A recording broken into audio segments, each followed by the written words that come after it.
Welcome back, everyone. I am absolutely thrilled to have you here today. If you're a focused learner looking to just bypass all the fluff and get straight to the core of a subject, well, you are in exactly the right place. Today, we're taking a really fascinating look at the true foundations of Tarot. We are going to completely strip away the Hollywood stereotypes, those crystal ball cliches, and all the spooky parlor trick vibes to uncover what this system really is at its absolute heart. So let's dive right in and explore Tarot, not as some fortune-telling gimmick, but as a profoundly powerful guide to self-discovery. Our source material actually frames this perfectly with a quote: "Every card tells a story. Every story reflects a part of you." I want you to really hold on to that perspective as we move forward today. We're reframing Tarot right out of the gate here. It's a deeply personal narrative tool. When you lay these cards out, you aren't looking at some predetermined, inescapable destiny. You're looking at universal human experiences, emotions, challenges, and opportunities that are just reflecting your own internal landscape. To guide us through all of this, we're relying on a truly fantastic foundational text. It's called The Complete Tarot Handbook by Purnima Arora.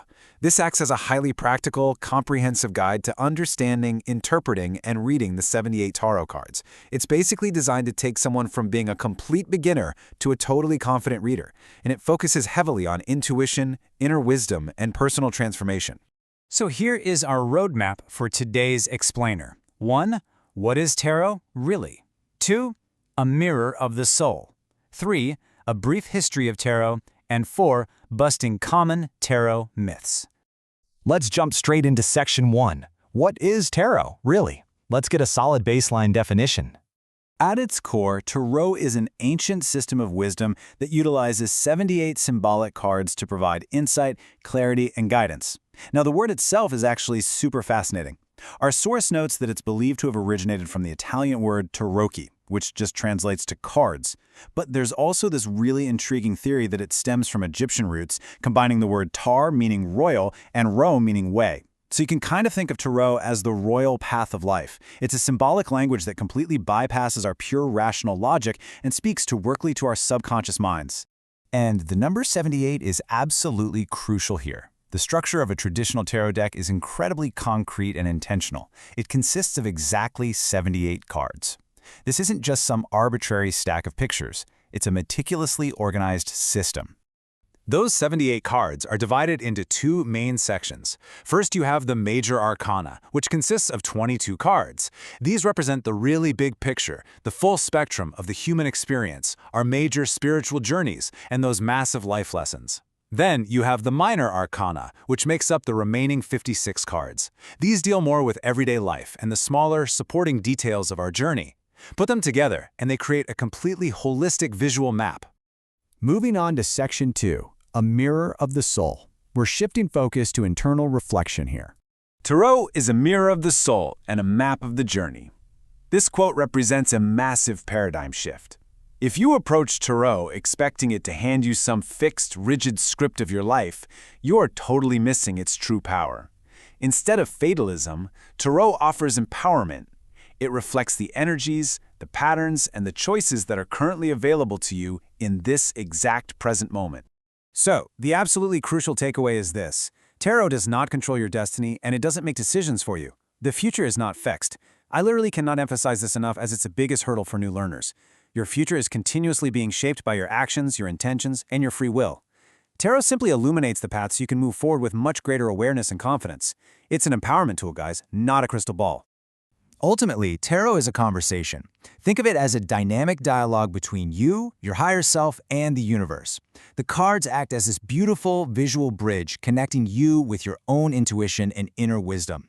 The symbols, the colors, the numbers, and the archetypes on the cards, they all speak a language that your subconscious intrinsically understands, which helps reveal deep truths that our everyday logic might just completely gloss over. All right, Section 3, a brief history of tarot. Let's look at the timeline of how this evolved. To really strip away that intimidating supernatural stigma, we just have to look at the past. Back in the 14th and 15th centuries, tarot originated in Europe, most likely Italy, simply as a card game for the nobility called tarocchi. Yeah, it was literally the equivalent of a 15th century game of Uno, used entirely for entertainment, not divination. By the 15th and 16th centuries, it had spread all across Europe featuring various artistic styles, but it was still mostly just a game. It wasn't until the 17th and 18th centuries that scholars and esotericists began linking these cards to ancient wisdom, mysticism, and the study of the human soul. Then, moving into the 18th and 19th centuries, secret societies further connected it to occult sciences, which really cemented it as a divination tool. A massive milestone hit in the 20th century, specifically in 1909, with the creation of the Rider-Waite-Smith deck. Because artist Pamela Coleman Smith drew such rich, detailed imagery on every single card, the system suddenly became incredibly accessible to the public. And today, in the 21st century, tarot is embraced globally as a profoundly powerful tool for coaching, healing, and self-awareness. Which brings us to Section 4, Busting Common Tarot Myths. It's time for some rapid-fire facts versus misconceptions. First up, the absolute biggest misconception of them all. The myth is that tarot can predict your exact future. The fact, tarot shows possibilities, energies, and potential outcomes based entirely on your current choices. Remember, the future is not fixed. By seeing a potential outcome, you are actually empowered to change your course if you don't like where things are currently heading. Next up, the myth that tarot is dangerous or somehow connected to evil, dark forces. Let's just dispel this spooky stigma right now. The fact is, tarot is a completely neutral tool. It is literally printed ink on paper, folks. Its power and its nature depend entirely on the intention, the energy, and the awareness of the person actually reading the cards. It is a spiritual tool meant for insight, not a tool for fear. Now, here is one that holds a lot of people back. The myth that only gifted or naturally psychic people can read tarot. Fact, anyone can learn tarot. It is a highly accessible skill. It just requires study, consistency, practice, and an open mind. Over time, you naturally develop your intuition. You definitely don't need to be born with some exclusive, magical gift to tap into this wisdom. Finally, we have this very old superstition. The myth that you should never, ever read tarot for yourself. Fact, you can absolutely read for yourself. In fact, our author heavily encourages self-practice. Reading for yourself is a completely valid and incredibly beneficial method for personal reflection. It actively helps you connect deeply with your own intuition on a day-to-day basis. So, to summarize our deep dive today, let's just quickly cement these core takeaways from our source material. Tarot is a symbolic system for guidance and self-awareness, not rigid fixed predictions. It reflects your energy.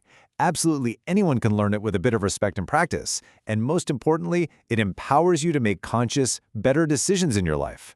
Understanding these facts over the myths builds a much deeper, much healthier connection with this truly timeless practice. I want to leave you today with a direct reflection prompt from the author. As you look at this timeless system of self-discovery, ask yourself, what do you hope to discover within yourself through tarot? How can it support you on your unique journey? I really hope this explainer has sparked your curiosity and empowered you to start exploring your own intuition. Thank you so much for joining me on this focused learning journey, and I cannot wait to explore our next topic with you soon.